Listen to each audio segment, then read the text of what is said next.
Alors bonsoir à toutes et à tous, je suis ravi de vous retrouver une nouvelle fois cette semaine et on a beaucoup de chance, c'est déjà la 359e rencontre Vlil et ce soir on est donc avec Gaël Josse qu'on connaît particulièrement bien puisqu'on l'a reçu à de nombreuses reprises, c'est quasiment devenu une habitude depuis 4 ans de la recevoir à chaque ouvrage tant on est possédé, fasciné par sa plume. Ah Aujourd'hui oui, elle une sort donc. écriture incroyable. Je suis d'accord. Voilà, voilà, elle a raison, Elsa. Aujourd'hui, c'est pour De nos blessures, un royaume. On notera une fois de plus la qualité du titre, très importante chez Gaël Josse à chaque fois. On est toujours transporté dès le titre, avec une certaine poésie, puisqu'elle est également poète et, comment on dit d'ailleurs, avec pour des nouvelles, novellière? Novellier, Je sais pas, novelliste, novelliste. c'est On dit ça? novelliste, oui, c'est ça, novelliste. Alors, on va rentrer dans le vif du sujet, mais avant, j'aimerais savoir déjà comment ça va, Gaël, et ensuite, finalement, qu'est-ce qui s'est passé entre les deux romans, entre les deux livres? Comment vous traitez la matière entre deux livres? Comment vous utilisez votre temps entre les deux livres, justement? Et à travers De nos blessures, un royaume, qu'est-ce qui s'est passé entre ces deux instants? Alors, on va parler de tout ça. Tout d'abord, bonsoir. Je vois les petits visages, j'adore ça, ce moment où tous les bonsoirs, où tous les petits carrés, presque, il y a presque un visage devant les petits carrés, les petits rectangles. Voilà, je trouve ça génial. Voilà, à chaque fois, ça me fait waouh. Donc, merci, merci d'être là. Je disais pour la seule interview qu'on peut faire en chaussons de chez soi. Donc, je trouve ça absolument génial.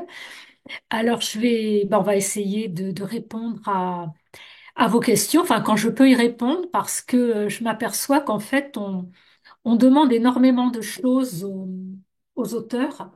On leur demande d'écrire et puis on leur demande aussi de faire le sous-texte et l'explication de ce qu'ils ont écrit.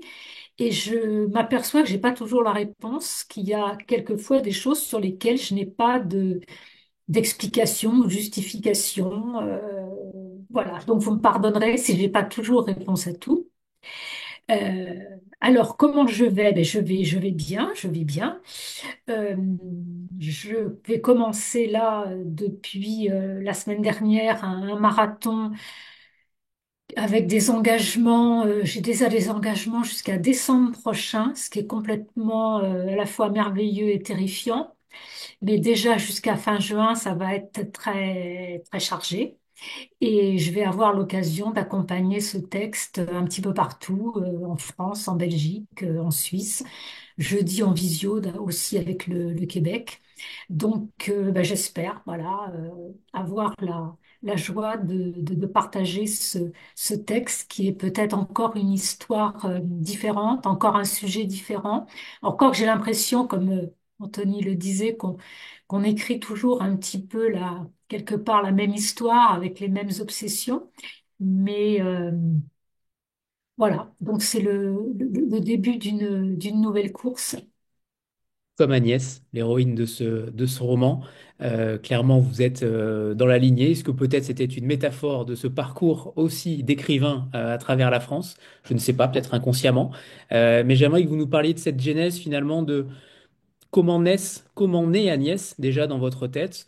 On y voit beaucoup de vous, j'ai l'impression en tout cas. On y voit peut-être beaucoup d'inconscient formelle ou pas. Mais j'aimerais que vous nous parliez finalement de votre relation à ce personnage-là, ce personnage d'Agnès, cette danseuse, cette femme qui vient de perdre son compagnon, Guillaume, qui vient de créer un séisme dans sa vie. Que fait-elle? Elle décide de partir vers une destination qu'on connaîtra au fil du livre. On en parlera tout à l'heure, bien entendu. Ce n'est pas un secret non plus. Euh, et puis elle va tomber sur le livre de Guillaume, le livre fondateur de Guillaume, celui qu'il a le plus aimé, celui qu'il a le plus chéri, même jusqu'à sa fin. Et elle va transporter ce livre-là avec elle comme une sorte de totem, comme une sorte de doudou, on pourrait dire, jusqu'à son terme et jusqu'à la dépossession ou au contraire la possession. On parlera de tous ces thèmes évidemment tout à l'heure, mais avant cela, j'aimerais que vous nous parliez d'elle parce qu'elle irradie clairement le roman, même si un autre personnage irradie le roman, c'est l'auteur de ce livre inconnu, d'un auteur inconnu, Julien Lancel, dont on parlera aussi tout à l'heure. Il y a en même temps beaucoup de choses dans ce livre-là, avec une économie de mots, une économie de moyens. Vous arrivez comme toujours, et c'est votre talent en tant que novelliste aussi, d'arriver à faire court et à faire juste et à faire fort, à raisonner fort à chaque fois. J'ai dit beaucoup de choses, mais d'abord, on va parler d'Agnès, bien entendu. Je vais découler tout ce que j'ai à dire tout à l'heure, mais d'abord, parlez-nous d'Agnès, Gaël. Ben, Agnès, en fait, c'est une femme qui porte beaucoup de choses sur ses épaules. Voilà. Et je crois qu'on est beaucoup dans nos vies à porter beaucoup de choses. Alors elle porte des vivants. Elle porte des vivants qui dansent, des vivants qui sont plus ou moins valides. Elle les fait danser ensemble et elle porte tout ça et eux aussi la portent. Et puis elle porte aussi un absent et c'est peut-être lui finalement qui pèse le plus lourd. Et puis un jour elle s'aperçoit qu'elle n'y arrive plus, qu'elle a plus les épaules pour ça. Donc pour une danseuse, c'est ennuyeux de sentir voilà, que les choses, que le corps lâche. Et sa seule solution, ça va être la fuite. Voilà. Ça va être de partir, de tourner le dos à sa vie sans trop savoir ce qu'elle va en faire.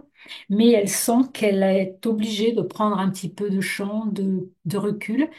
Et puis, comme vous le disiez, dans sa vie, voilà, il y a des vivants, il y a un absent, et puis aussi il y a un livre.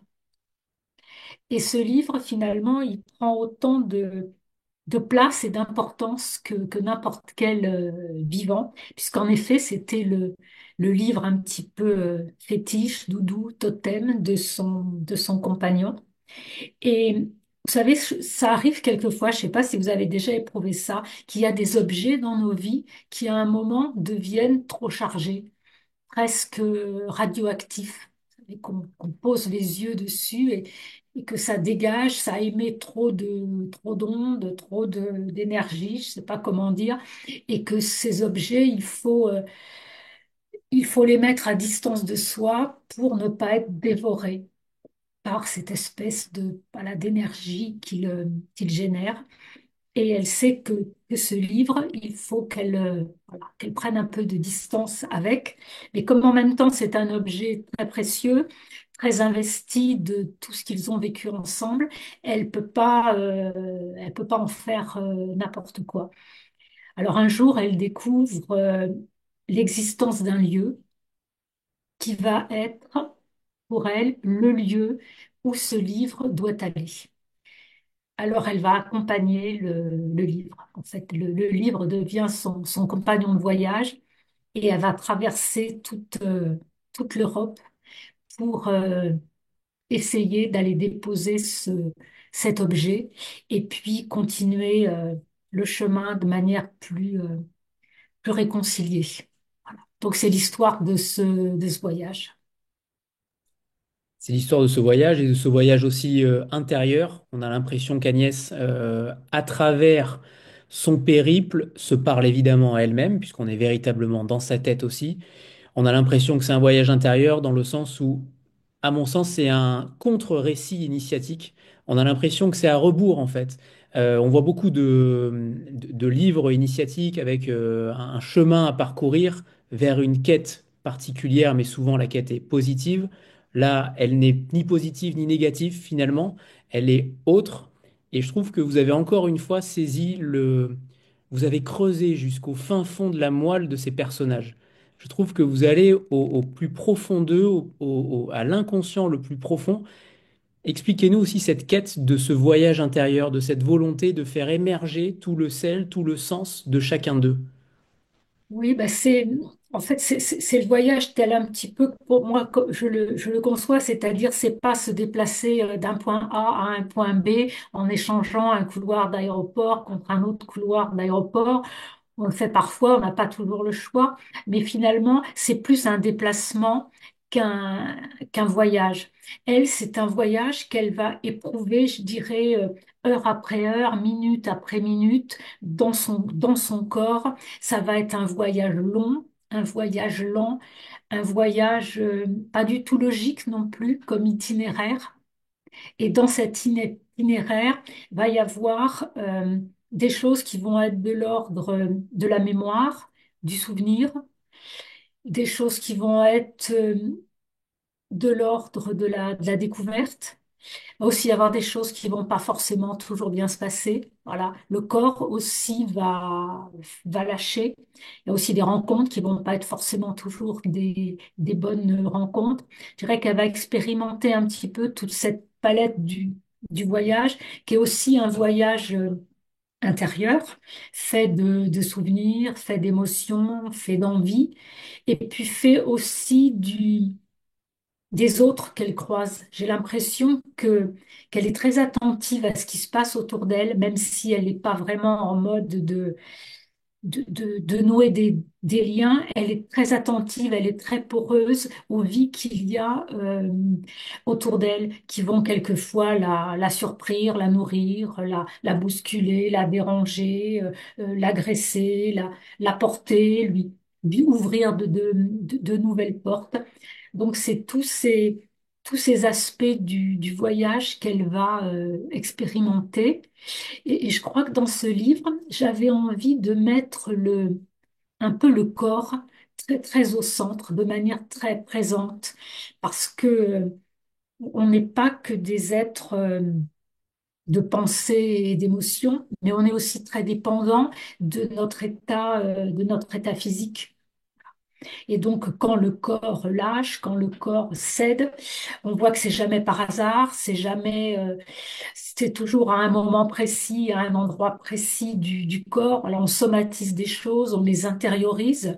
Et j'avais envie que le corps soit vraiment le compagnon de route.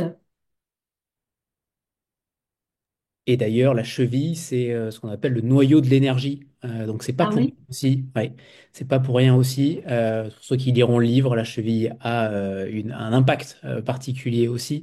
Alors, je reviens sur le périple, puisqu'il Ah y a oui, des... c'est intéressant ce que vous me dites, parce que moi, Ouais. tous les étés, je suis la spécialiste de me blesser la cheville. Ça arrive à un moment, je ne sais jamais quand, mais régulièrement, c'est une vraie fragilité. Donc voilà, c'était ça un petit peu autofictionnel. Donc, je ne savais pas que c'était lié à l'énergie. Lié à Donc, l'énergie et au fait merci de de... l'info. Mais je vous en prie. Et le fait d'avancer dans la vie, souvent, c'est souvent un blocage. Alors, je vais pas faire une séance de psy, c'est pas mon propos, je suis pas du tout spécialiste, mais j'ai appris ça, en effet, avec mes différentes blessures de cheville aussi. Et c'est en effet le fait de passer un cap dans une vie ou pas. Et donc les blessures sont souvent le fait de somatiser. Donc je reviens un peu sur le trajet. Vous avez dit qu'il était en effet improbable. Et c'est ça aussi que j'ai trouvé intéressant, c'est qu'on passe de Nice à Trieste, à Milan, Zagreb. Il y a d'autres villes également comme Mantoue. Mais c'est vrai que le trajet est inhabituel pour aller à Zagreb. C'est la destination finale. Comment vous avez justement traité ces haltes de ce voyage? Parce que c'est surprenant et je pense que vous avez été dans toutes ces villes-là parce que vous en parlez clairement avec précision, notamment pour Nice, où en effet on parlait tout à l'heure en préambule de la gare Vauban sinistre, sans aucun moyen de se désaltérer. En effet, il y a une véritable connaissance des lieux et j'imagine que vous les avez tous testés au moins une fois. Oui, moi, en fait, j'aime bien j'aime bien ces voyages un peu, j'allais dire un peu pourris. Euh, où on est vraiment au cœur de ce que c'est se déplacer d'un point à l'autre, en éprouvant, comme je disais tout à l'heure, chaque kilomètre. Et pour ce voyage, qui est un voyage aussi un peu labyrinthique, un peu un voyage de mémoire, même un train, c'était beaucoup trop linéaire et beaucoup trop rapide. Et puis, vous savez, ces espèces d'énormes bus de voyage, quelque part, ça me fascine parce que je trouve on dirait des gros animaux, on dirait des grosses baleines. Donc, je trouve que c'est un côté Jonas dans la baleine. Euh, on dirait des ventres qui absorbent énormément de choses et puis qui se déplacent, puis qui à un moment recrachent leurs passagers, leur tas de petits Jonas qui sortent. Et je trouve qu'il y avait un côté très, très matriciel dans cette espèce d'énorme ventre roulant, qui avait quelque chose presque un peu du terrain, quelque chose comme ça. Et puis, quelque chose aussi de l'ordre un petit peu d'un refuge. Voilà, elle est comme si elle était hébergée dans une espèce, c'est ça, de ventre roulant.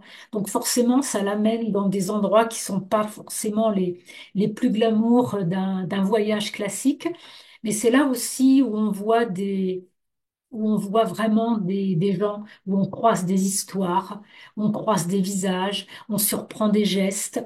Et, et quelquefois, ces gestes, ces visages, ils racontent toute une histoire, ils racontent toute une vie.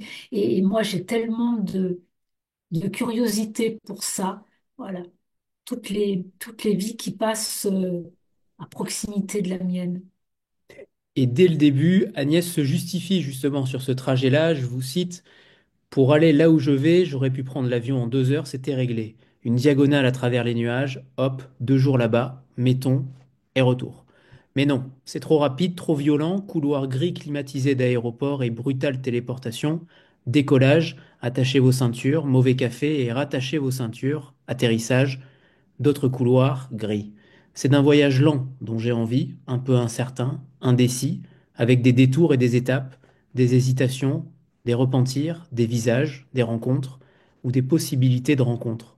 Pas un voyage de touriste, même si je vais faire comme tout le monde en fin de compte, mais je me rêve plutôt voyageuse, avec des moments pour revoir des choses aimées, des moments pour me souvenir, des moments pour découvrir ce qui n'a pu l'être encore, un voyage comme une promesse à notre histoire. Ce voyage-là, elle le fait en lien évidemment avec Guillaume, parce qu'ils ont différentes haltes communes, on pourrait dire.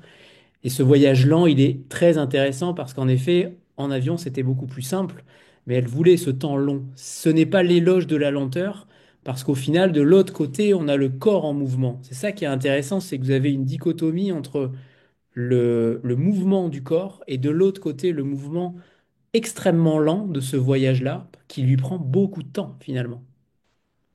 Oui, parce que c'est un voyage qui n'est pas non plus, c'est pas un pèlerinage, c'est pas repartir sur les traces un petit peu, pas, pas morbide, mais voilà, c'est un mélange, un C'est pas voyage nostalgique. Voilà. qui mêle, voilà, à la fois des vrais moments de nostalgie, et puis aussi elle va accomplir des, des haltes dans des endroits qu'ils avaient projeté de voir ensemble et qu'ils n'ont pas pu faire ensemble. Alors ce voyage, elle va le faire pour tous les deux. Et puis il y a aussi des choses qu'elle va faire pour elle toute seule, parce que c'est aussi quelqu'un qui a terriblement envie de retourner dans la vie. Et je crois que la question qui se pose à elle, c'est aussi celle, je crois, qui se pose à chacun d'entre nous qui a éprouvé un jour une perte.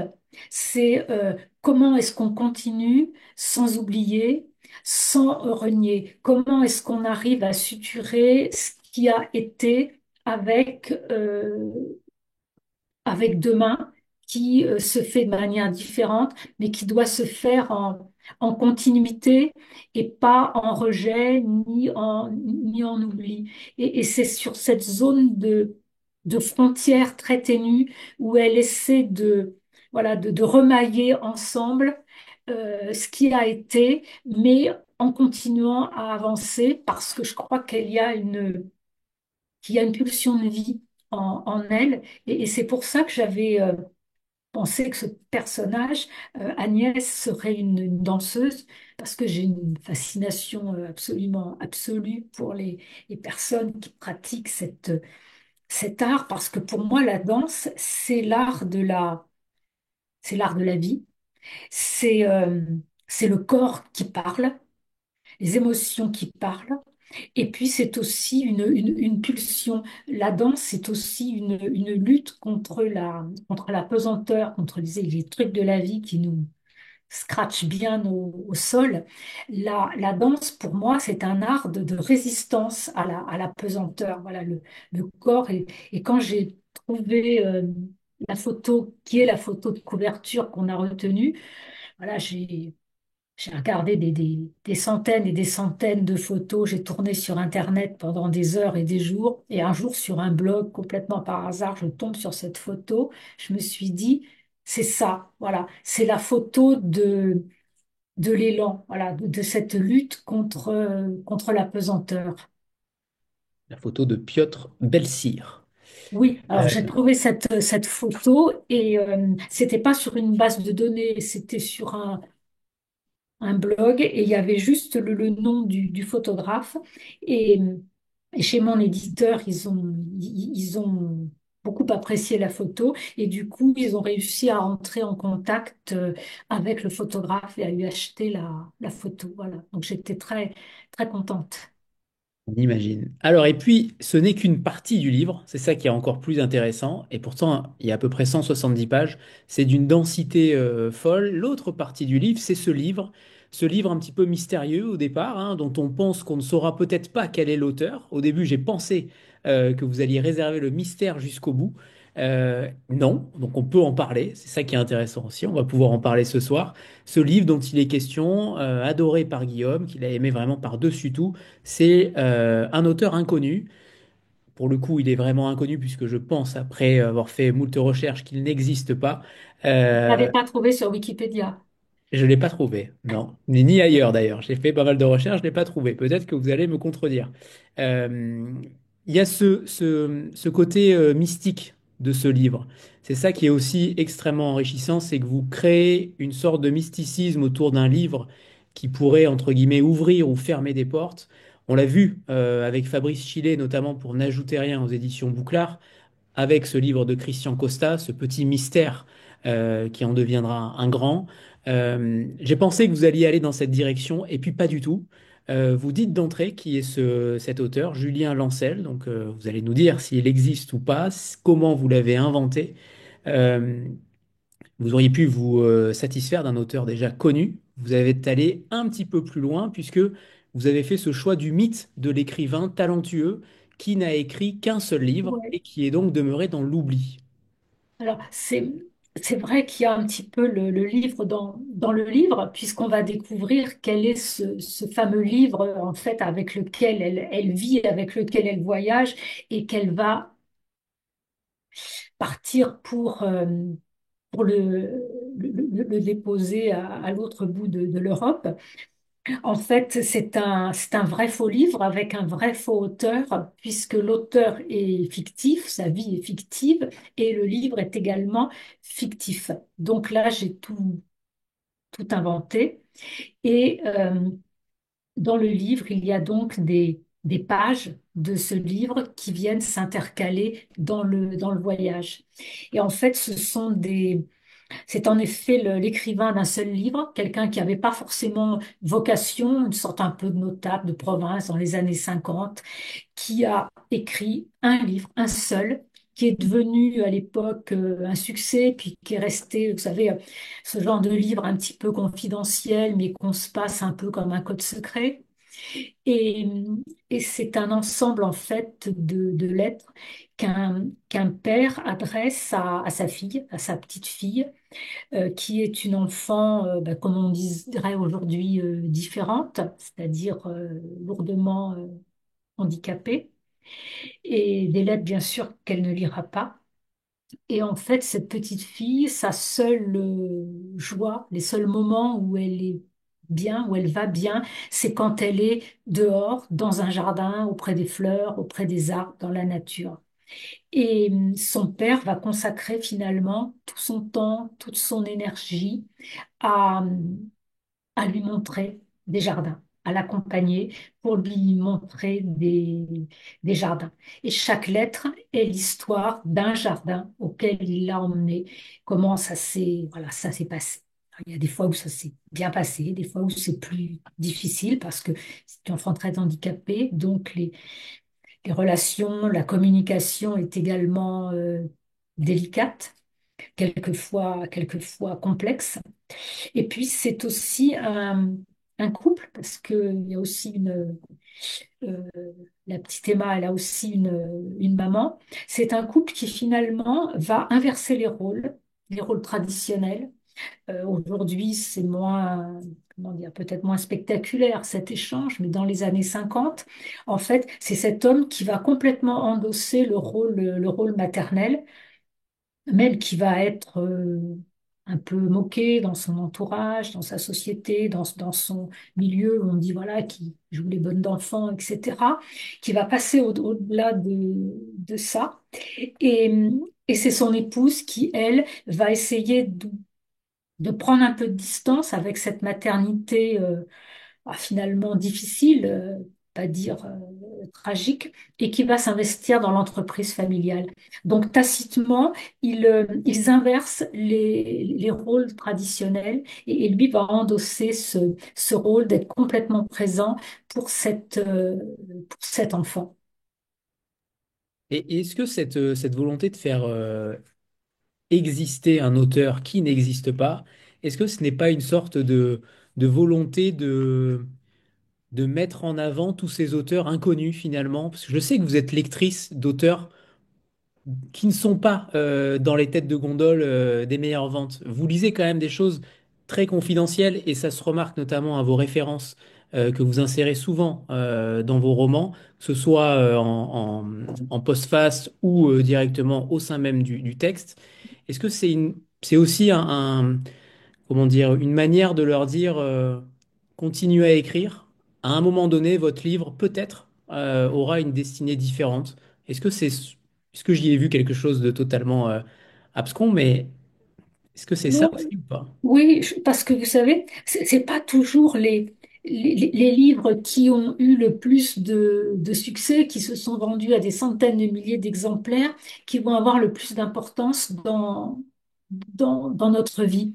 Mais quelquefois, ça peut être un livre qu'on a eu à un moment particulier euh, ou sur un sujet particulier qui était fait pour nous à ce moment-là et qui va nous apporter énormément, même si en effet, c'est pas une tête de gondole. C'est pareil, je sais pas pour vous, mais les films qui nous ont le plus marqué ou le plus ému, c'est pas uniquement le box-office des 20 grands films du 21e siècle. Et je crois beaucoup à ce cheminement très personnel, très intime avec les livres, au-delà on va dire, du poids qu'ils pèsent en librairie. Heureusement, voilà. C'est pour ça que même quand un livre qui arrive dans mes mains ne me passionne pas, je ne vais pas pouvoir le jeter. Alors j'ai des grands sacs et je les mets dedans. Je les mets dedans et quand j'en ai beaucoup, j'ai un circuit pour pouvoir les donner parce que je me suis dit, dans tous ces livres, il y en a peut-être un qui va arriver à bonne destination. Vous savez, c'est comme les petits bateaux en papier qu'on mettait sur l'eau pour les pousser en disant, il y en a peut-être un qui va arriver de l'autre côté. Et puis il y a aussi un truc qui me plaisait avec cette idée du livre dans le livre, c'est qu'en fait, c'est l'auteur d'un livre unique. Et alors moi, ça me fascine complètement comme lectrice. Vous savez, les auteurs qui ont fait un bouquin et qui sont devenus finalement un mythe. Voilà, qui ont tout Salinger. donné dans un livre Salinger notamment. par exemple, qu'on tout donné dans un livre. Alors, il y en a, par exemple, bon, évidemment, je pense à Alain Fournier, le grand Maune. Bon, oui, la guerre de 14 n'a pas vraiment permis qu'il puisse poursuivre sa carrière, hein. Je pense à aussi des livres comme Au-dessus du volcan. Malcolm Lowry a écrit d'autres bouquins, mais on n'en a jamais entendu parler. Parce qu'Au-dessus du volcan, ça a complètement dévoré sa vie. Que le bouquin était tellement, voilà, énorme que, il n'y avait plus de place pour autre chose. Je pense aussi beaucoup, j'ai beaucoup pensé à, à Pontus, euh, Joseph Pontus, oui. voilà, de Film. Joseph Pontus, qui disparu, bon, chaque fois qu'on en parle, c'est affreux. Euh, et qui est devenu, avec ce livre unique qu'il aura écrit à la ligne, déjà un auteur mythique, avec un livre extraordinaire. Voilà. Là, c'est un jeune destin voilà, brisé.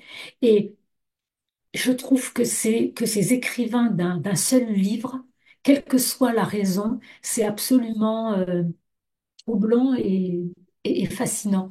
Donc voilà, cette fascination s'est retrouvée avec cet auteur qui en effet a tout donné dans ce livre, comme il a tout donné à sa fille et qui a écrit voilà, les lettres de ses jardins. À la ligne d'ailleurs, qui est sortie en BD récemment. Ah, je Euh, ne savais pas. OK. alors justement, vous avez fait le lien avec ma prochaine question, c'est celle de l'acte unique, et je vais vous citer là aussi. Il n'écrira plus, comme ceux qui ont tout livré, tout offert dans un unique geste, sans avoir l'ambition de faire écrivain. Et un petit peu plus loin, et comme pour les êtres qui ne cherchent pas à entretenir une gloire non sollicitée, ne sachant rien inventer d'excessif, de rare ou de scandaleux pour la prolonger, on perd peu à peu sa trace, jusqu'à ce qu'un entrefilet annonce bien des années plus tard, dans l'indifférence de tous, que la vie avait posé chez lui un point final et qu'il reposerait désormais auprès de ces arbres tant aimés. Ça m'a fasciné cette manière dont vous arrivez à décrire cet acte unique d'écrivain, d'écrivant. Est-ce que vous vous êtes posé la question aussi, finalement, de n'en écrire qu'un de roman? Est-ce que ça vous est venu à un moment donné à l'esprit de vous dire, je donne tout dans celui-ci et ce sera mon unique et mon précieux, entre guillemets? Ou est-ce qu'au contraire, vos histoires sont tellement multiples que vous ne pouviez pas n'en faire, vous ne pouviez n'en faire que plusieurs? Vous savez, la première fois où j'ai écrit un roman, évidemment, on ne sait pas ce que c'est qu'écrire un roman, donc il y a déjà ce geste qui est un peu le roman de l'innocence. Euh, et je n'avais aucune idée de où ça me mènerait, si j'arriverais à terminer, c'était le tout petit texte des heures silencieuses. J'ai écrit ce texte très court dont je ne savais pas que faire. Je l'ai gardé 2 ans dans mon ordinateur parce que je ne savais pas à qui l'envoyer, à qui le destiner, qui ça pouvait intéresser. Donc, j'étais pas partie sur un projet de tiens, là j'ai écrit un truc, je vais essayer de trouver un éditeur et une fois que j'aurai le pied dans la porte, on va essayer de continuer. Parce que l'impression que j'ai, c'est que quand je termine un livre, je ne suis jamais certaine d'avoir, je dirais, il n'y en a pas toujours forcément un autre sous le pied. Donc, on ne sait jamais si ce qu'on va écrire est le point final d'une œuvre euh, ou pas. Et, et je ne sais pas si c'est tragique pour autant. Voilà, peut-être qu'à un moment, on a tout dit et qu'il faut aussi se poser la question de savoir si on a tout dit, si on sait se renouveler, si on a encore des choses à dire. Mais je crois que si je n'avais écrit que les heures silencieuses, avec l'accueil, l'attention, le retour, ce que ça m'a valu comme échange, le fait d'avoir publié ce tout petit texte, sincèrement, je crois que j'aurais été complètement comblée et que je m'attendais pas du tout à ce qui a suivi, très sincèrement. Rien. Je me suis vraiment posé la question, justement. C'était une notion qu'on voit finalement rarement. En tout cas, les écrivains en parlent rarement. Parce que vous montrez également à travers l'alternance de la vie de Julien Lancel et de la vie d'Agnès, aussi vous montrez la naissance d'un écrivain.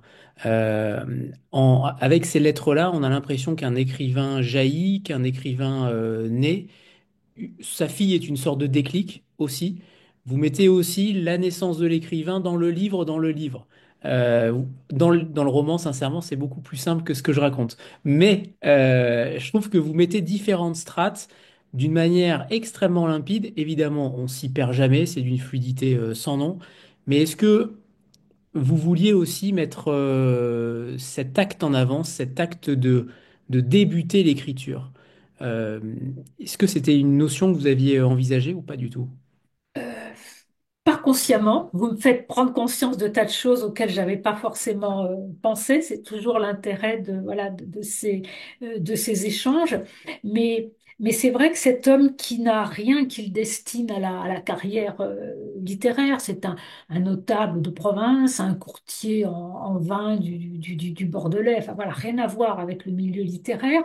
Mais cet homme a une vraie, une profonde sensibilité, une attention à cette petite fille. Il est également très seul dans ce milieu avec le choix de s'occuper de cet enfant. Il est finalement extrêmement seul et peu à peu, il va un peu se confier au papier et peut-être que ces lettres sont aussi des choses qu'il s'adresse euh, à lui-même et que inconsciemment créer un ça va créer un texte, voilà, ça va constituer quelque chose auquel il n'avait pas du tout pensé et puis fortuitement avec des rencontres, voilà, ce petit paquet de feuilles va glisser dans les mains d'un éditeur et lui donner une espèce de voilà d'aura très éphémère mais très réelle, à laquelle il n'avait jamais pensé et dont il n'avait jamais rêvé.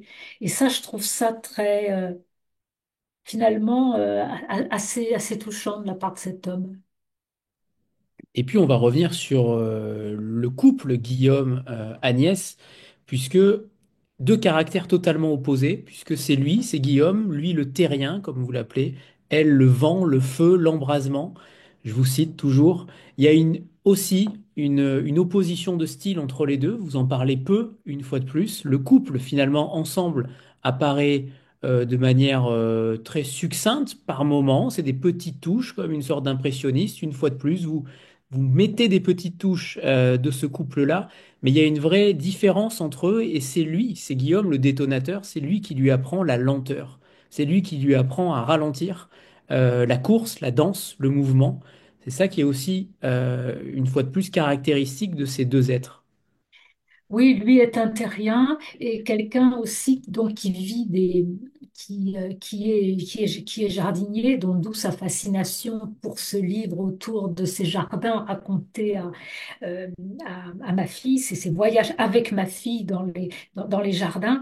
Et, et c'est quelqu'un donc qui a cette patience de ceux qui travaillent avec le vivant, avec le rythme lent du vivant, avec cette espèce d'éternel retour des saisons qu'on attend, mais qu'on ne peut pas bousculer.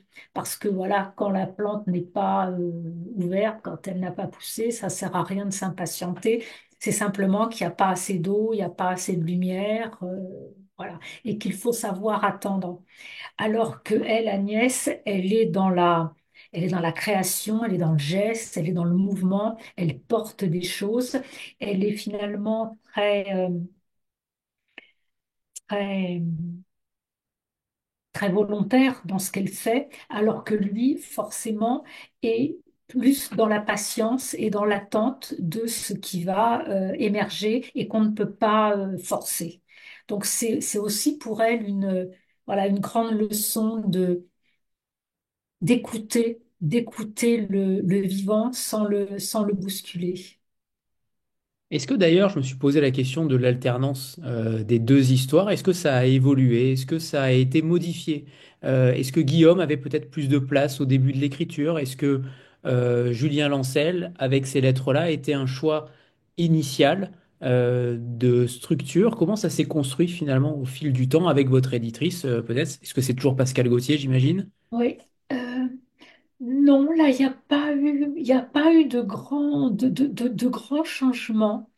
Non, une fois que j'ai trouvé les bons moments pour intercaler le deuxième livre dans le livre, pour intercaler ces lettres de manière que ce soit voilà, fluide comme enchaînement. Il me semble que pour moi, la structure était à peu près en place et non, mon éditrice là-dessus a pas eu voilà, de- de- d'autres propositions à me faire.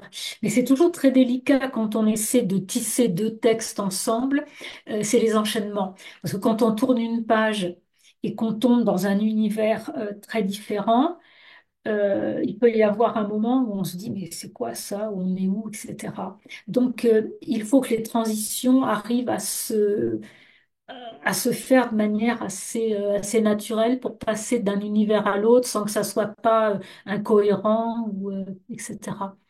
Mais voilà. Alors ça, vous le faites très bien puisque il y a des haltes. Donc forcément, souvent, quand on change de ville, ça peut alterner aussi de manière beaucoup plus fluide.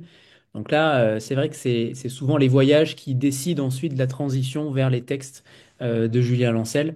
C'est aussi un roman sur l'histoire commune. Il y a des très beaux moments aussi des très belles citations où justement vous, vous vous questionnez sur qui écrit l'histoire commune. Que ce soit dans un couple ou à travers les proches, qui écrit cette histoire, qui décide à un moment donné que cela fait partie de notre histoire. Je trouve que là aussi, vous touchez un point sensible dont on parle très peu. Qu'est-ce que vous vouliez mettre derrière cette notion de, finalement du destin d'une histoire commune et de ce qu'on y met dedans ou ce qu'on exclut?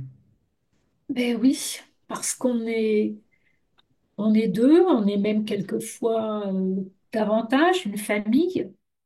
Et qui raconte l'histoire, qui écrit l'histoire, qu'est-ce qu'on retient de l'histoire, qu'est-ce qu'on tait de l'histoire, qu'est-ce qu'on met en retrait de soi. C'est un, je trouve que l'histoire commune est quelque chose d'extrêmement complexe à écrire, de manière à ce que aucun des deux, en fait, ne soit perdant, ne s'oublie tout en sachant qu'il ne pourra pas exister entier dans cette histoire. Parce que je ne crois pas qu'on soit intégralement, uniquement le produit d'une histoire commune. On a aussi toute une histoire personnelle, extérieure à l'histoire qu'on vit, même si elle est très belle ou très importante. Et, et justement, le lieu où va porter ce livre Agnès, ou Agnès ce livre, je parle français, c'est justement un lieu qui questionne l'histoire commune et ce qu'on va laisser aussi, la trace qu'on va laisser d'une histoire. Et ce qu'on cache par culpabilité ou pas, parfois, il y a aussi des moments On sent poindre à chaque fois, souvent, quelque chose dans vos romans. Quand on tourne une page, clairement, on s'attend à parfois à un déchirement, à une salve de choses improbables. Vous arrivez à écrire des choses dans le creux, dans le côté insidieux des choses, mais avec une fluidité assez folle. C'est ça que je trouve incroyable quand on vous lit, c'est que d'une page à l'autre, tout peut basculer, tout peut nous faire réfléchir. C'est toujours, tout est matière à réflexion en fait.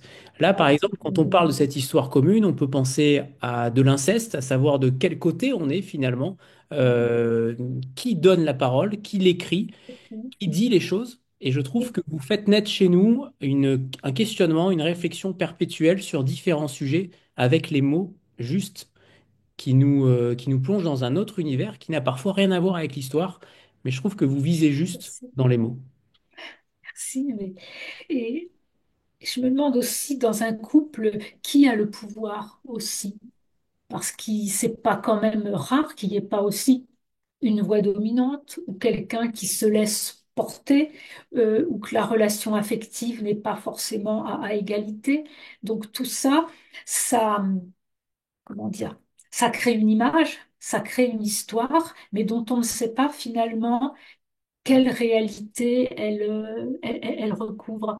Et d'ailleurs, à un moment dans ce voyage, elle est témoin d'une scène familiale avec ce couple-là qui a fini par monter dans le bus et qui traverse l'Europe avec leurs deux enfants en très bas âge, en vélo. Et on voit que les parents sont plus sur la même longueur d'onde, voilà. Et, et que la femme rappelle le projet familial qu'ils avaient.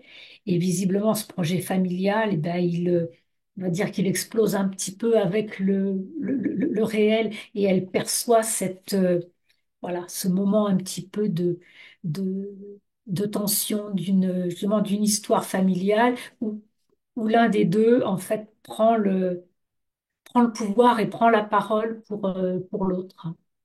Ce qui est toujours un peu compliqué.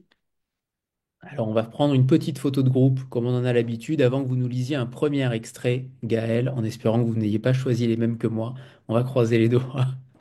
Allez, 3, 2, 1 pour la photo. Et c'est bon, parfait. Gaël, c'est à vous pour le premier extrait. Et il fallait que je choisisse un extrait. Et oui, deux extraits même. Ah bon? On Oui. me l'a pas dit? Ah, alors Anna vous a pas envoyé le mail alors. On s'est trompé.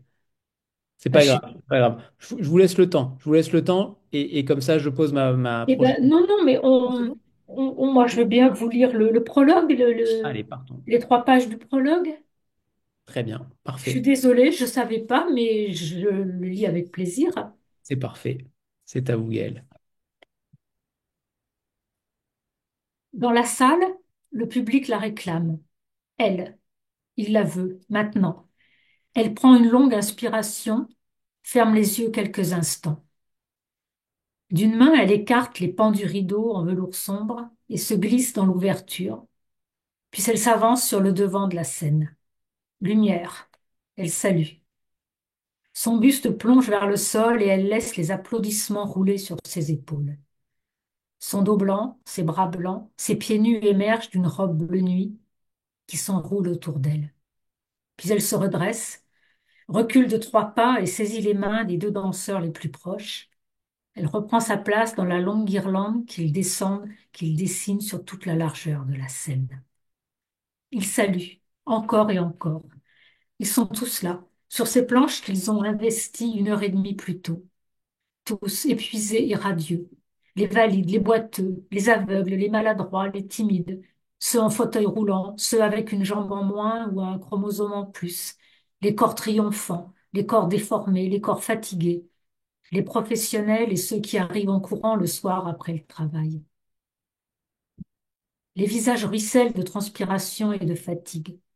Les éclairages creusent les traits et intensifient le blanc de leurs vêtements. Ils sont là autour d'elle et elle au milieu d'eux. Ils sont là, tous ceux à qui elle a murmuré un jour, lève-toi et danse. Donne-moi la main et fais-toi confiance. On a une histoire à raconter ensemble. On va l'écrire et la danser. Tu auras mal, tu auras peur, tu voudras abandonner et on sera tous là quand ça t'arrivera. On a besoin de toi pour que l'histoire soit entière. Les applaudissements s'accélèrent, scandent un rappel, un autre encore. Elle quitte la chaîne et recule d'1 pas, nous l'une à l'autre les mains qu'elle tenait à l'instant. Elle les pousse devant elle, au bord de la scène, le plus près possible du public, et elle les applaudit. C'est fini. Ils l'ont fait. On l'a fait ensemble. Il est l'heure de s'effacer. Je vous aime, toutes, tous. Yael, Enzo, Colline, Samira, Walid, Massimo, Pierre, Mine, Aurélien, Claire, Nora, Kim, Karim, Noémie. Mes estropiés, mes esquintés magnifiques, mes abîmés. Je vous aime, mais je ne suis plus là. Les mots ne franchissent pas ses lèvres, mais ils éclatent en elle. Je vous ai porté et vous m'avez porté. Je vous aime, je suis fière de ce que nous avons fait. Et maintenant, je ne suis plus là. Demain, je pars. Dans la salle, les lumières se rallument. Le public se disperse dans le grincement des fauteuils qui se relèvent, dans le froissement des vêtements et le bourdonnement des conversations d'après-spectacle. Demain, je pars. Ils restent à partager le repas qui les attend dans les loges. À l'entrée des coulisses, elle attrape un lainage posé sur une chaise et le passe sur sa robe couleur de nuit. Elle glisse ses pieds dans les sandales plates laissées à côté, puis elle disparaît dans les couloirs encombrés et poussiéreux. Elle s'arrête au lavabo et s'asperge le visage, main en coupe, puis le cou, les avant-bras, le pli des coudes, les aisselles. L'eau qui inonde la faïence blanche la libère de la tension accumulée. Des éclats de voix, on l'attend. Où est passée Agnès? Elle les rejoint et cède avec eux aux embrassades, aux rires, aux larmes, aux vers levés, à toi, à nous, à la danse, à la vie, à la joie. Je suis là, et je ne suis plus là. Demain, je pars. Elle ne le leur dira pas. Merci, Gaël.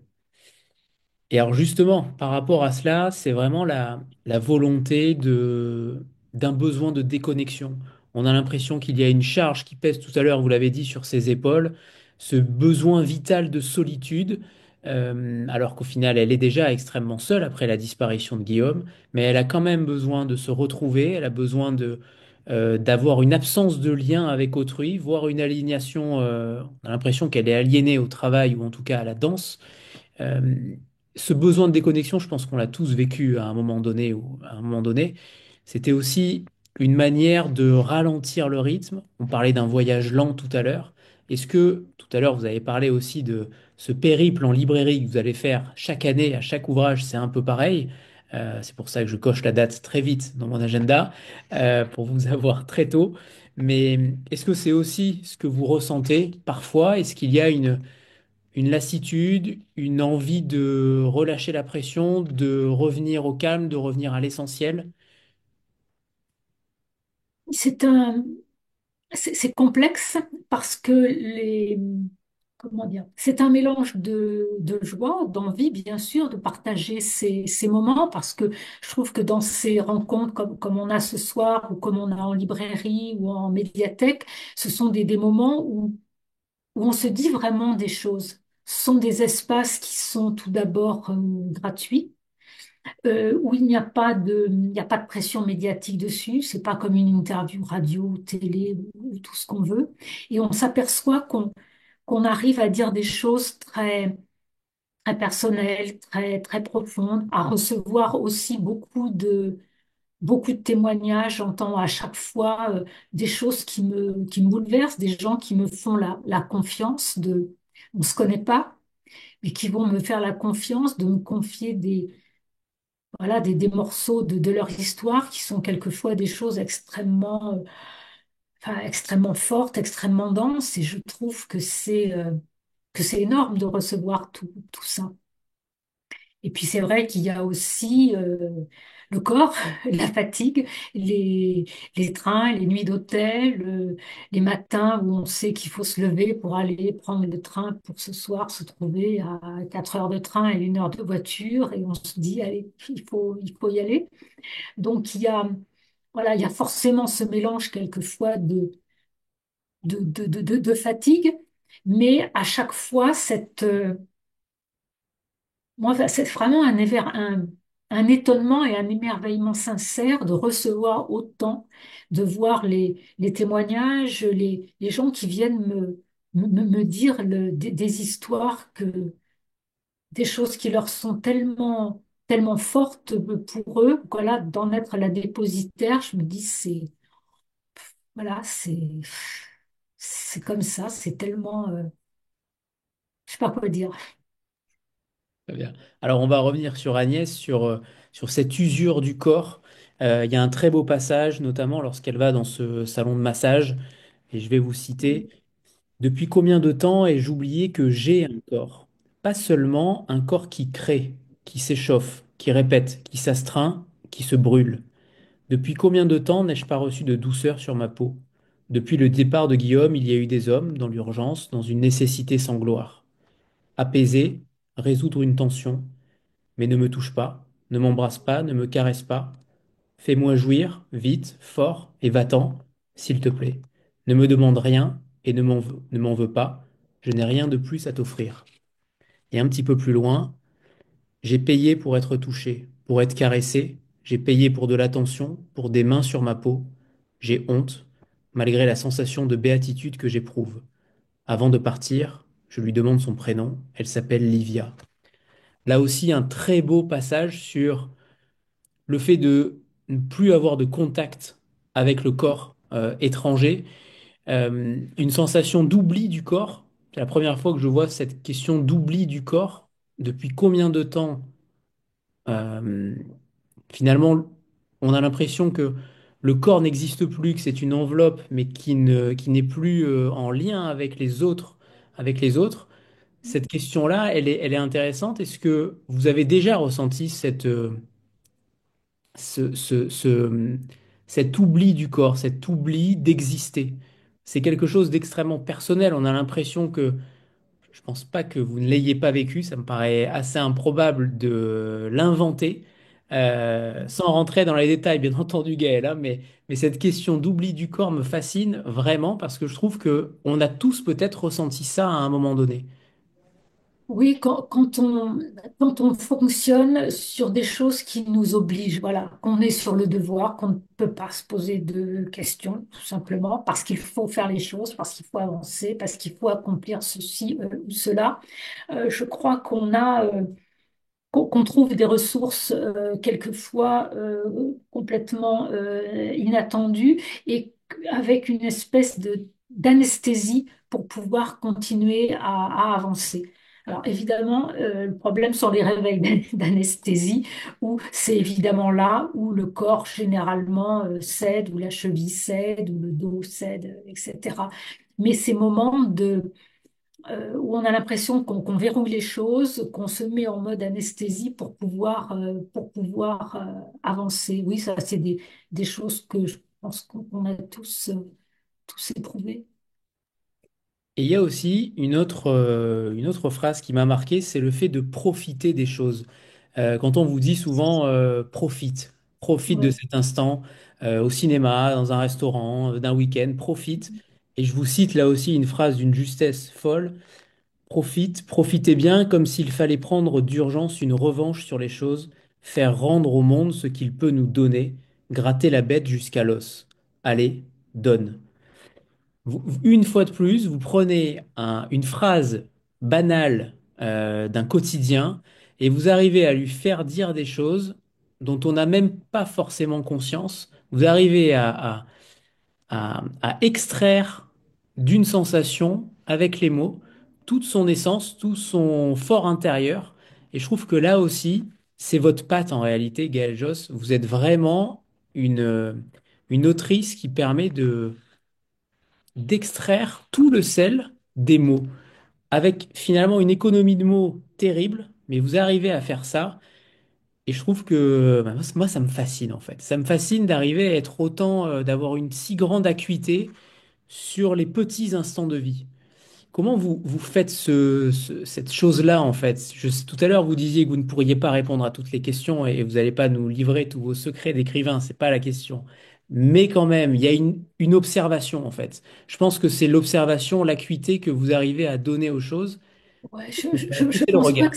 je pense pas que ça soit voilà, des secrets d'écrivain. Je sais pas, moi, je regarde passionnément la vie autour de moi, la mienne forcément, celle de mes proches, et puis voilà, comme dirait Emmanuel Carrère, d'autres vies que les miennes. Moi, je suis passionnée par ce qui se vit, par ce qui s'éprouve autour de moi, de des modes de vie, des goûts, des idées, de la manière dont les gens fonctionnent. Je suis très sensible aussi au langage. Voilà, on parlait de ce mot profite, profite, comme s'il y avait cette espèce d'urgence à gratter là, et profite, profite, parce que c'est en même temps quelque chose pour moi d'assez nouveau. Ben, je dirais que dans mon éducation, c'est-à-dire il y a déjà un certain temps, la notion de profiter de quelqu'un ou de quelque chose, c'était au contraire quelque chose d'un peu interdit, d'un peu tabou, d'un peu quelque part d'un peu obscène de profiter des choses, voilà. Alors qu'aujourd'hui, c'est allez, profite parce qu'on ne sait pas si ça va durer, parce qu'il y en aura encore demain, voilà. Cette espèce d'urgence à jouir des choses, à jouir de la vie, à jouir de l'immédiat. Et c'est quelque chose voilà, qui me frappe comme mille choses me frappe. Alors, de temps en temps, voilà, il y a quelque chose qui vient se glisser dans les bouquins. Très bien. Sandra, c'est à toi. Merci. Bonsoir tout le monde, bonsoir Gaël. Bonsoir. Merci pour cette belle rencontre et tous vos mots parce que vraiment, je pense qu'on est tous touchés par ce que vous dites ce soir et par votre roman que je suis en train de lire. Et je pense que tous ceux qui le liront, enfin comme moi, ont été frappés dès le départ en fait par une sorte d'urgence de la solitude. Anthony en a déjà parlé, mais il y a une forme d'urgence à être seul.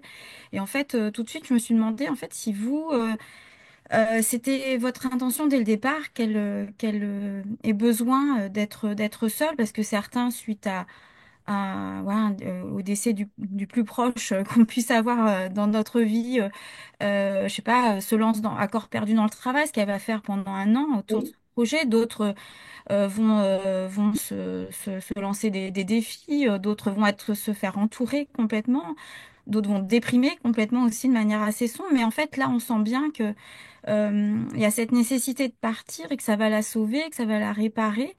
Je voulais savoir en fait si c'était votre première idée, vous vouliez vraiment construire autour d'un personnage qui voulait être seul, ou si vous avez réfléchi autrement à sa manière de s'en sortir, à sa manière de se réparer. Et d'ailleurs, elle dit les deux mots importants, oubliez-moi. Elle le dit deux ou trois fois, je crois, oubliez-moi. Ouais. Non, ça m'a semblé assez naturel en fait qu'elle ait besoin de se retrouver pour se réconcilier, pour se reconstruire, pour se réapproprier elle-même avec ses rythmes, ses envies, ses non-envies, d'arrêter à un moment de porter tout et tout le monde et de s'éprouver un petit peu face à de quoi en fait j'ai envie et j'ai besoin pour moi aujourd'hui. Parce que je trouve qu'on est, alors je ne connais pas vos vies, mais je m'aperçois que dans la mienne, j'ai un, comment dire, un maillage finalement extrêmement serré avec des choses heureuses, mais aussi des choses plus lourdes à porter et que quelquefois, peut-être que le cadeau suprême, c'est oubliez-moi un peu et laissez-moi, permettez-moi de retrouver un rythme qui n'appartient qu'à moi. Et ça, je trouve que c'est souvent quelque chose qui est assez rare dans nos vies et qu'on a un petit peu de culpabilité à revendiquer parce que dans ces moments-là, on sait qu'on pourrait toujours évidemment faire quelque chose pour les autres, pour sa famille, pour des services qu'on nous a demandés, pour aider, etc. Alors qu'on a juste quelquefois envie de respirer pour soi. Et puis à travers toutes ces villes que vous n'épargnez pas, hein, pour certaines, comme Venise notamment, il y a un très beau passage sur Venise que vous contournez, enfin que Agnès contourne. Je vais en citer un extrait parce que je trouve que ça dit aussi beaucoup de choses sur les villes que Agnès traverse, puisque clairement on n'est pas dans la complaisance et la beauté insubmersible de chaque ville qu'Agnès traverse. Il y a aussi ces inconvénients, et je vous cite. Je ne désire pas ces eaux lentes, ni la beauté insupportable et abîmée, insupportable parce que blessée, la splendeur et la chute, ni l'image figée d'un rêve, ni la ferveur destructrice de la foule à laquelle je ne veux plus prendre part. Je ne veux pas ajouter mon souffle, mon haleine, mon poids, mais pas à un monde clos, saturé, qui s'enivre de lui-même et prostitue ses merveilles. Venise, cuisse ouverte, dentelle déchirée, ivre et hilar, sublime et défaite, livrée aux marchands, alors que tout ici fait défaillir de beauté. Nous éviterons Venise. Il y a quand même cette manière aussi de... On en revient sur ce regard, sur cette observation. Je trouve que vous avez ce regard-là sur Venise et sur les villes. On parlait de Nice tout à l'heure sur cette fameuse gare Vauban, sur Trieste, sur Mantoue, sur d'autres villes. Vous mettez en avant, c'est aussi un livre qui prône l'amour de la littérature, parce qu'avoir un livre sur soi constamment, c'est aussi un acte d'amour. C'est un livre contre le deuil également, lutter contre le deuil, mais aussi un livre sur ces villes, sur ces territoires que vous traversez, qu'Agnès traverse. Je vais décidément arrêter de faire la confusion, qu'Agnès traverse, et je trouve que vous leur rendez à la fois hommage en toute impartialité. Oui, alors c'est vrai que oui, Venise, c'est tellement beau qu'on aimerait que ça soit évidemment, ça le reste avant tout, et que voilà, ce surtourisme, c'est quand même une vraie tragédie, voilà, qu'on est en train de détruire ce qu'on aime parce qu'on l'aime trop, et qu'il y a des fragilités du monde qu'on est en train de détruire partout. Et c'est vrai que je m'interroge beaucoup sur qui on est au moment où on traverse une ville. Est-ce qu'on est un touriste? Est-ce qu'on est un voyageur? Est-ce qu'on est un passant? Est-ce qu'on est un usager? Voilà, quel est notre statut pendant ce genre de voyage? Quelquefois, on est tout ça en même temps. Voilà, à quel titre on circule dans un espace, dans une ville, voilà. Est-ce qu'on est en transit? Est-ce qu'on y est Un professionnel, un voyageur, un touriste. Oui, c'est ça, un passant. Moi, j'aime bien être une passante, en fait, ça me suffit. Et ça rejoint peut-être votre dernier livre également, sur ce livre de nouvelles pour lequel on vous avait reçu la fois dernière. C'est aussi la question, et là c'est peut-être la question la plus cruciale pour l'intrigue en tout cas, c'est le fait de se déposséder d'un objet, d'un livre, ou pas. Je me suis posé la question, clairement, de ces objets fétiches qu'on garde parfois par flemme, tout simplement, de pas les jeter, de les conserver, parfois par amour, parfois par désir, parfois par nostalgie. Ça fait partie, les livres font partie de cela, mais parfois ce sont des objets plus matériels, ils sont pas forcément culturels. Ce musée-là, ce musée de Zagreb, dont on ne dira pas s'il existe ou pas, vous le saurez à la fin du livre, cette destination finale où ce musée donc regorge d'objets, de vestiges, de couples qui décident de déposer quelque chose, d'avoir Dans l'histoire. la possibilité de déposer un objet comme une sorte de musée improbable, de musée où les couples seraient les sujets principaux de ce musée-là, ce qui est plutôt inédit dans le monde. Est-ce que qu'auriez-vous fait en fait? Qu'auriez-vous fait, Gaël Josse, à la place d'Agnès? Est-ce que vous vous seriez dépossédé de ce livre comme une sorte de geste ultime d'amour, ou au contraire, l'auriez-vous gardé? On ne dira pas ce qu'a fait Agnès, bien entendu. Ouais. Et je trouve que c'est très complexe le rapport qu'on a aux objets et à certains objets particulièrement chargés. Parce qu'il y a des objets qui ont voilà, des charges qui nous envahissent. Et je crois qu'à un moment, on sent si cet objet, il est toujours bon pour nous, ou bien si au contraire, s'il nous empêche Avancer. de vivre et d'avancer. Et je suis toujours, moi, un petit peu impressionnée par le poids par le poids, comment dire, mental et émotionnel des choses. Je vais pas vous raconter toute ma vie, mais il se trouve que l'an dernier, j'ai dû vendre la maison de mes parents où restait ma mère, et il y avait 5 générations qui y avaient vécu sans jeter une allumette ou un trombone depuis la fin de la Deuxième Guerre mondiale. Voilà, donc une maison saturée d'objets, de linge, de souvenirs, de meubles, de choses dont évidemment je ne pouvais pas absorber grand-chose. Donc, qu'est-ce qu'on prend, qu'est-ce qu'on laisse, qu'est-ce qu'on jette, qu'est-ce qu'on donne, qu'est-ce qu'on garde? C'est des questions auxquelles on est tous confrontés un jour ou l'autre. Puis on s'aperçoit que c'est pas forcément le meuble avec un dessus en marbre qui va nous intéresser, mais que ça va être je sais pas, un petit gris-gris qu'on retrouve, voilà, ou un jeu de cubes, ou un disque de comptine, voilà, qui vaut pas 2 euros. C'est ça finalement qu'on va embarquer. Et, et je me suis voilà, posé beaucoup de questions comme ça. Et qu'est-ce qui reste de toutes ces choses finalement qu'on va être obligé de laisser, d'abandonner? Qu'est-ce qui reste dans la mémoire? Et est-ce que c'est important de continuer à les posséder physiquement, voilà, en sachant qu'on ne peut pas, que nos vies ne peuvent pas les absorber? Et je trouve que ça pèse un poids quand même considérable, un peu même de poids mental. Je ne sais pas si c'est des choses que vous avez déjà éprouvées.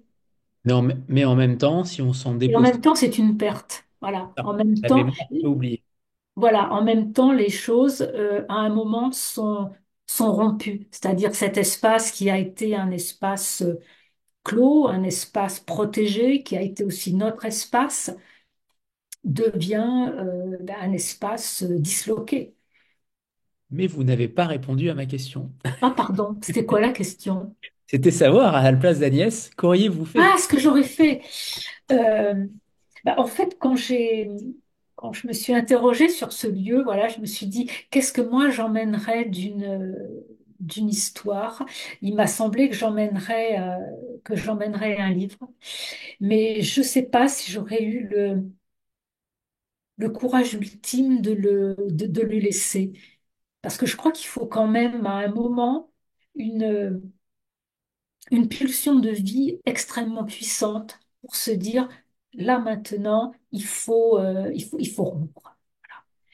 Et je ne sais pas si j'aurais eu ce courage. Je ne sais pas d'ailleurs si elle va l'avoir, ce courage non plus, pour prendre cette décision aussi radicale de laisser les choses. Voilà. On a l'impression qu'on se dépossède des choses uniquement lorsque la relation est toxique, malsaine ou terminée réellement. C'est vrai que dans le deuil, ça paraît plus difficile de s'en déposséder. Oui, et en même temps nécessaire, parce je trouve on croule sous les choses, on croule sous les objets, on vit dans un monde d'objets et on est toujours sollicité pour en acheter d'autres. Et puis on hérite. Donc qu'est-ce qu'on fait de tout ça? Qu'est-ce qu'on fait de ces choses qui pèsent finalement des tonnes dans nos vies et qui sont quelque part à un moment aussi des poids morts, des trucs qui nous collent au sol. Voilà, d'où cette pulsion de la danse pour s'arracher à cette pesanteur. Très bien. Et Aurélie pose une question sur Oui. si vous étiez donc à la place potentiellement de Guillaume, quel aurait été le livre que vous auriez aimé finalement céder, donner à votre compagnon? Alors là, je sais pas. Un livre comme ça dans lequel vous vous dites c'est celui-ci qui continuera. Vous vous mettez à la place de Guillaume. Est-ce qu'il y en a un comme ça qui vous viendra à l'esprit? Un livre précieux. Hmm. Alors, peut-être les premiers livres de poésie que j'ai découverts, ceux qui sont enfin, complètement, c'est des jeux de cartes, quoi, parce que je les ai trimballés partout. Voilà, c'est les premiers Rimbaud, Apollinaire, René Char, voilà, c'est les premiers trucs de poésie que j'ai découverts, que j'ai lus, qui sont des livres ruines et, et finalement des livres avec lesquels je me suis beaucoup construite, avec lesquels j'ai voyagé. Je me souviens d'ailleurs une fois, pareil, je ne vais pas vous raconter toute ma vie, mais mon père avait été victime d'un AVC sur son lieu de vacances, donc il a fallu qu'on arrive un peu en catastrophe. Il était donc hospitalisé et je ne savais pas quoi faire, quoi apporter et tout. J'ai apporté un de ses livres, jeux de cartes, je me souviens, c'était, je crois, Le Nu perdu de René Char et que je lui ai passé parce que je ne savais pas quoi apporter d'autre, mais il me semblait que c'était un peu un gris-gris comme ça, qu'elle allait peut-être lui faire du bien. Voilà. Très bien. Je reviendrai tout à l'heure sur un livre inconnu, ça vous laissera le temps de réfléchir, pour nous proposer un livre inconnu que vous aimeriez remettre au goût du jour. Sandra, c'est à toi. Oui, Gaëlle, si on regarde votre bibliographie, je pense qu'on constatera tous que vous avez quand même l'art des très beaux titres, des titres magnifiques. Donc ma question, elle est simple. Je ne sais pas, quel est votre secret pour concevoir d'aussi beaux titres qui nous touchent déjà même avant d'ouvrir le livre, finalement. Euh, merci, mais alors, que dire? Euh, Les titres sont souvent dans les livres, d'ailleurs, celui-ci de nos blessures. Un royaume est également dans le roman. c'est, il faut pas que le titre, ça soit juste une jolie vitrine où on a trouvé un joli truc et voilà. Il faut vraiment que le livre soit, le titre soit raccord avec l'identité du livre, qu'il annonce un peu la tonalité de ce qu'on va y trouver, sans pour autant, voilà, raconter. Donc en général, c'est une image. Moi, j'aime bien qu'un titre, ça soit aussi, voilà, une image qui donne une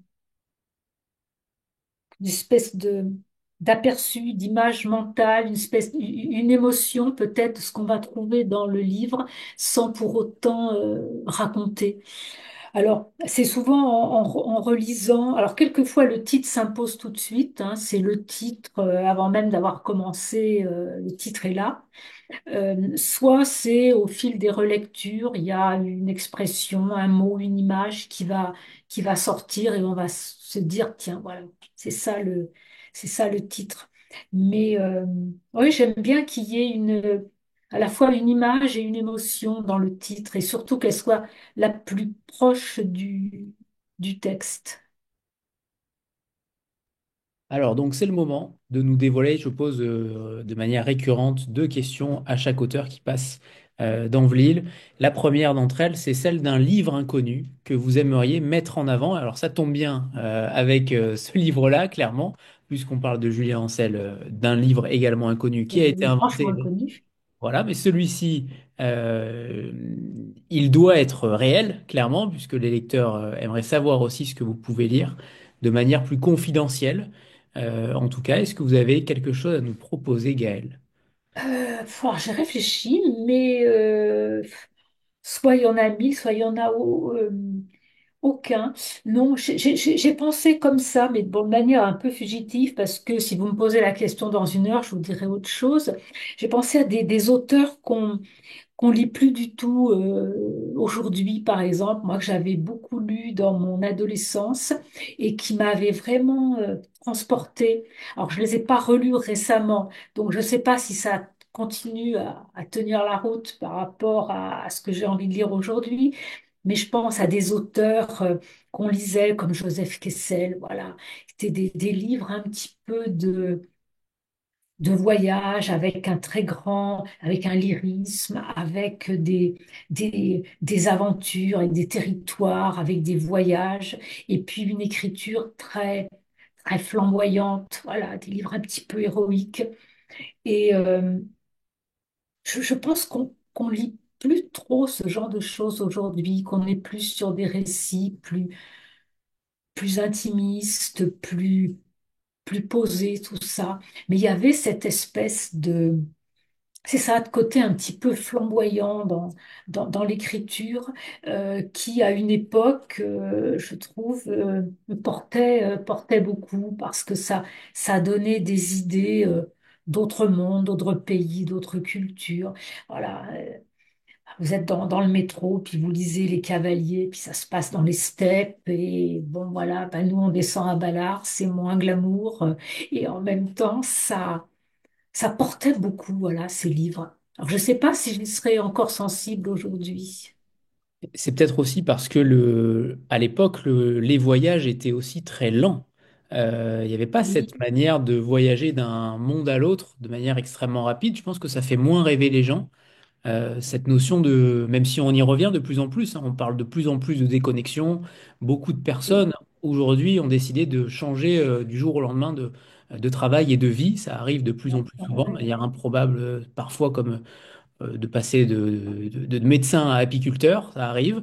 Mais est-ce que c'est Ouais. peut-être ça aussi, ce voyage? Est-ce qu'on a perdu le goût du voyage lent, de la connaissance? Avec les iPhones, par exemple, on peut tout savoir à l'avance, son itinéraire et autres.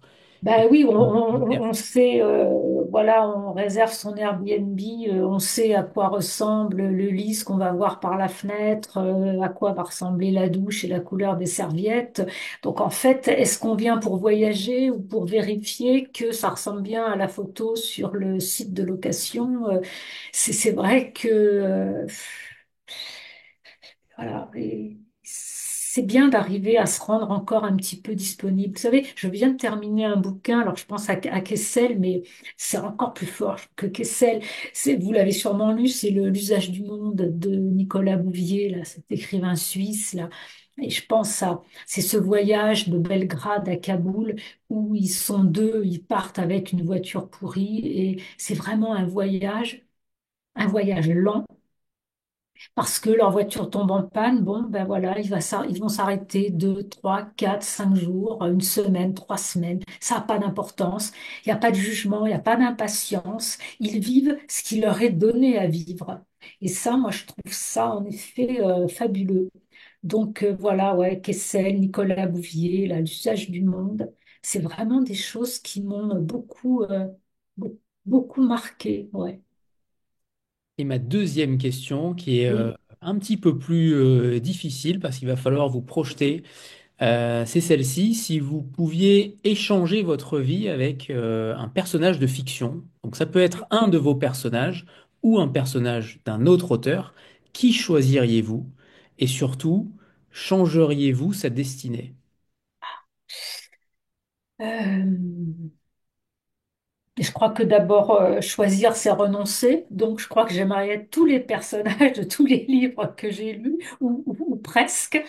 Euh, Est-ce que vous vous sentez proche d'une héroïne, d'un Par contre, héros alors ce particulier? que je remarque, c'est que très souvent, les destins d'héroïnes littéraires sont des destins tragiques. Pour regarder Antigone, Anna Karénine, Emma Bovary et bien d'autres, ce sont des destins quand même très sacrificiels. Alors, j'ai pas très envie de ça.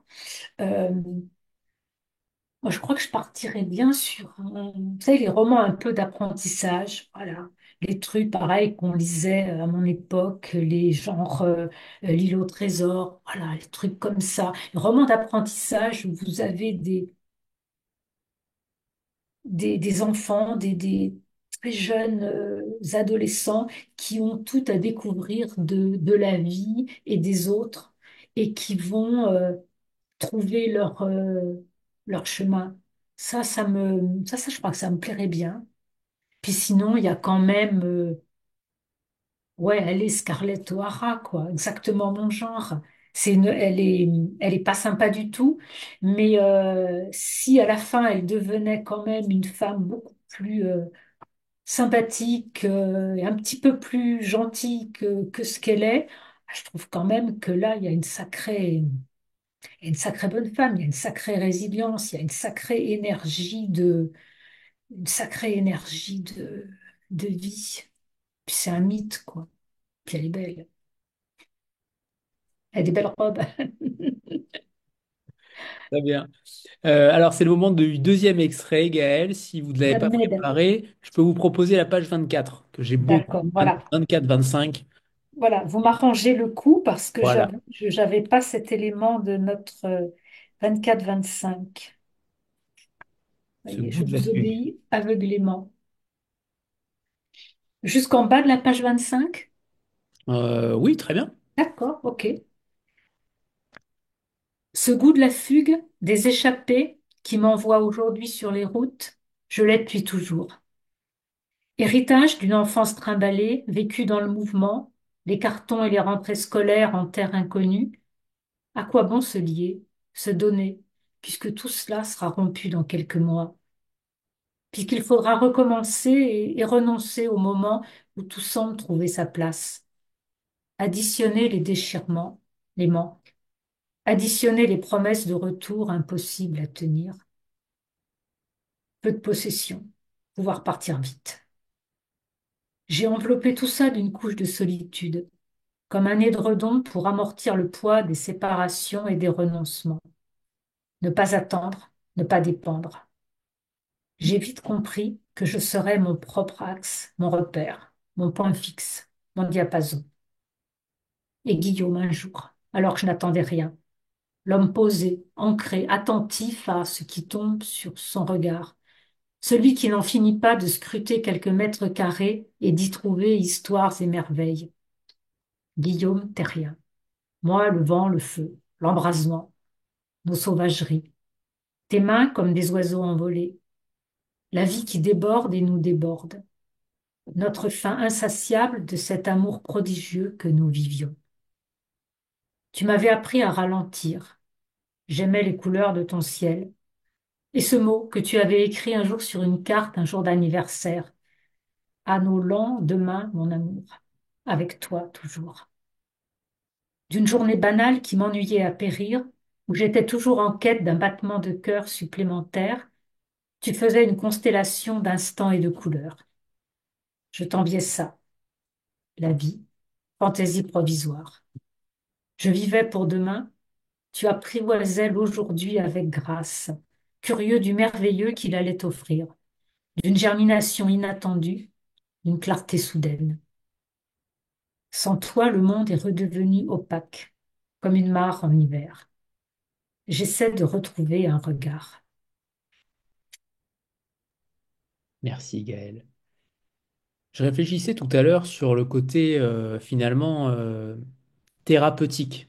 Est-ce que c'est la littérature qui est thérapeutique quand on affronte un deuil? Est-ce que c'est lire? Est-ce que c'est écrire? Est-ce que c'est transmettre, posséder un bien et le donner? Est-ce que vous avez une réponse, entre guillemets, euh, à donner sur ce genre de choses? Est-ce que véritablement c'est possible? On entend souvent parler de catharsis, d'exutoire. On entend des mots comme ça qui jaillissent souvent de la littérature pour écrire, pour lire, pour se cultiver. Est-ce que ça existe vraiment? Je ne sais pas ce que la littérature peut pour nous. C'est toujours une réponse très intime qui peut aussi varier selon les moments de nos vies et ce à quoi nous sommes confrontés. Mais je sais que pour moi, la littérature est toujours est toujours une réponse, est toujours un lieu où je sais que je vais trouver quelque chose qui va me réjouir, me consoler, me surprendre, m'émouvoir. Voilà. Je sais que c'est un espace dont je n'aurai jamais fait le tour, où il y aura toujours plus de désir que d'accomplissement, et dans lequel je serai toujours heureuse, ouais, malgré tout. Très bien. Et ma dernière question qui est sous-jacente avec une autre, c'est est-ce qu'il y a des projets cinéma ou séries en cours, notamment pour le dernier À quoi songe-t-il, ce que le sommeil fut, voire pour celui-ci également, parce qu'on imagine très bien les scènes avec toutes ces villes qui sont pas forcément les plus belles villes du monde, mais qui ont un charme fou dans ce qu'elles apportent au monde ou en tout cas à vos personnages. Et ma deuxième question, vous avez parlé d'un nouveau roman, je crois. Vous m'avez lancé une petite perche, non? Euh, j'ai- de quoi s'agit-il? Est-ce que vous êtes en train de travailler dessus et est-ce qu'il est déjà fini, terminé et vous pouvez déjà peut-être en Ouais. parler? Alors, d'adaptation de tout ça, non, moi, j'ai pas connaissance de quoi que ce soit, ni au théâtre. Voilà, je voyais une question. Il y a eu un projet d'adaptation là au théâtre de la Nuit des Pères. J'ai relu un texte, voilà, je ne sais pas où ça en est. Pour le reste, non, à ma connaissance, mon éditeur m'a pas donné voilà, d'informations en ce sens-là. Donc, si vous avez un producteur dans vos amis, Euh, mais non, voilà, j'ai Ça vous pas plairait? de... Ça vous plairait de voir un texte adapté au cinéma moi je l'imagine tellement bien en réalité, c'est vous avez un univers qui se plaît particulièrement au septième art et c'est vrai que je suis surpris que pour l'instant il n'y ait pas eu encore matière. Moi, c'est de l'ordre pourquoi pas. Hein, Ça pourquoi vous pas. déplairait pas, en tout C'est cas. pas un fantasme. Je me réveille pas tous les matins en me disant ah là là, c'est ce que j'aimerais adapter au cinéma. Mais voilà, pourquoi pas. Pourquoi pas. Si les choses se font, oui, ça peut être un regard intéressant, des images qui se mettent. Enfin, après, il faut accepter que c'est aussi une autre histoire. Voilà. Mais non, je reste voilà, ouverte sur la question, mais comme je n'ai pas la maîtrise, voilà. Et puis, est-ce que je travaille en ce moment? C'est ça. Oui, Euh, j'imagine que oui. Bah, je travaille tout le temps, ouais, je suis un petit peu accro au travail, mais c'est surtout quand il y a des choses qui se présentent, voilà, on essaie de les accueillir. Donc, tranquillement, oui, mais On peut pas en dire plus, c'est ça? Non, le livre est sorti il y a 3 jours, donc on va lui donner tout son espace. Et oui, il y a des choses qui s'écrivent en ce moment, mais je ne sais pas d'ailleurs si ça aboutira. Vous savez, commencer un livre, c'est une chose, mais savoir est-ce qu'on va arriver à le mener à bon port jusqu'à la fin, là, tant qu'on n'y est pas, on ne sait pas. Ça vous est déjà arrivé, ce genre de livre, entre guillemets, pas terminé, pas conclu, là, depuis 10 ans? Est-ce que ça vous est déjà arrivé? Euh, non, une fois j'ai écrit un truc qui était vraiment mauvais, enfin qui était vraiment pas terrible, donc je le laissais dans un tiroir. Euh, Après, vous savez, l'écriture c'est une énergie, c'est un désir, faut que ça soit un truc qui vous porte. Et quand, quand c'est très très fort, voilà, on sait qu'il y a quelque chose et qu'on va essayer d'aller jusqu'au bout, mais on n'est jamais sûr que ça sera bien, quoi. Voilà. Ça, il faut du temps, il faut que les choses se décantent. C'est un processus long, c'est du temps long, l'écriture. C'est courir le marathon, hein. C'est pas le sprint. C'est subjectif tout ça. Est-ce que, à partir de quand vous vous dites, ça peut en faire un livre? Est-ce que ça doit vous plaire, plaire à votre cercle rapproché, à votre éditrice? Jusqu'où vous fixez la limite pour vous dire, c'est le moment? Ah non, ça, l'écriture, c'est entre moi et moi. C'est-à-dire que s'il y a vraiment un sujet qui est là, qui est fort, qui est important, des personnages qui émergent, le film qui commence à s'écrire, et que ça me lâche pas, je sais qu'il va falloir que j'y aille. Et ça, je vais pas demander à mon éditeur, à mon mari, à mes filles, voilà, tiens, qu'est-ce que t'en penses? Est-ce que ça ferait un bon sujet? Si c'est un sujet qui pour moi est important à écrire et que surtout je m'aperçois que c'est tellement présent qu'il va bien falloir que je m'y colle, c'est que c'est ça que je dois écrire. Voilà. Après, est-ce que ça sera bon? Est-ce que ça sera intéressant? Est-ce que ça sera abouti? Est-ce que ça, j'en sais rien. Mais en tout cas, il faut y aller. La fameuse urgence. L'urgence d'Agnès de partir, pour vous, l'urgence d'écrire. Voilà. L'urgence et la patience. Très bien. Merci beaucoup, Gaël Josse. Voilà le dernier de Nos blessures, un royaume qui est sorti donc le 9 janvier, il y a 3 jours en effet. Et on souhaite le meilleur Si. au parcours d'Agnès et de Guillaume et de Julien, pour le coup. Beaucoup de personnages, enfin non, très peu de personnages finalement, mais en même temps, ils sont tellement présents, tellement de chair, qu'on a l'impression que le livre est d'une immense densité. Et évidemment, on vous le conseille fortement. Merci infiniment, Gaël. C'est Et moi qui vous remercie tous, voilà, avec tous vos visages. Je trouve ça, moi, je suis toujours hyper émue devant toute cette attention, tous vos visages. Je trouve ça génial. Et vraiment, Anthony, vous faites un truc énorme avec ces rencontres. Bravo merci beaucoup. et Merci merci. beaucoup, Gaël. Merci beaucoup. Et à très bientôt pour le prochain, on espère. Voilà.